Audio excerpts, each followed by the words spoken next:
شمس‌الله این روزها سرتشویش است. به عائله هایی که از سیل ضرر دیدند کمک می رساند. این بار کمک آموزگاران را خانه به خانه تقسیم می کند. شکر جمع کن، پیاز جمع کن، پرودوکت مکرون، برنج، سبزی. در دهه سیلگهی ناحیه 5 17 می سیل آمد. حدود 30 خانه ضرر دید، ده ها گکتر کشت نیست شد. به گفته ساکنان فقط اقربا و همدهه ها هستند که در این فلاکت پهلوی آنها ایستادند. پایین خدمو یک معلمه گلوف یک ما آشنون خریده است تقسیم کرد. آخی تنورو هم دیگدونا هم چیش دیگه کودکاکش نمیمونه. گلی جان رسولووا میگوید وقتی از آمدن سیل خبر یافت که الکی لای آب دری درآمد را گرفته بود. او با 4 کودکش در 4 دیوار خانه تنها ماند. پایین طرف اومدم که تعمیر اسم آوشی. در گشتم درونه پروردگار قپیدم اونجا ایستادم. خدا گفتم یک کار خوب کردم، فریبشو کردم که هیچ گپ نیست. 1-4 ساعت همی خیلی دوام کرد.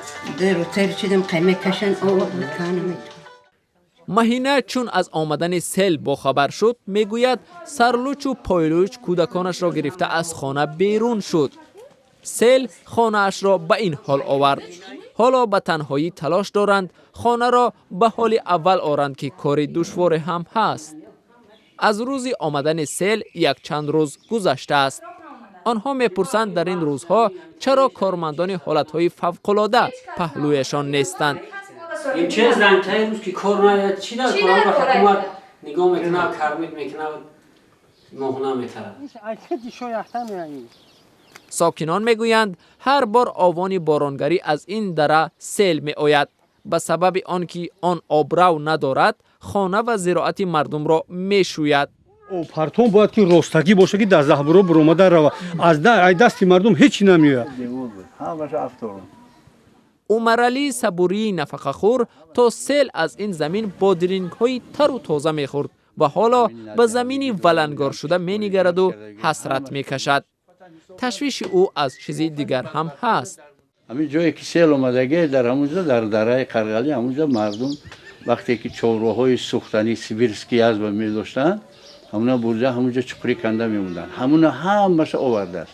ولی من در بیم اونم که می ترسم که بعد یک چند وقتی که حرارتی مقصد هوا زیاد شود همین ویروس همون عاقبت‌های همون کسلی‌هایی که زیر خاک بودن باز در مردم سرایت نکنند.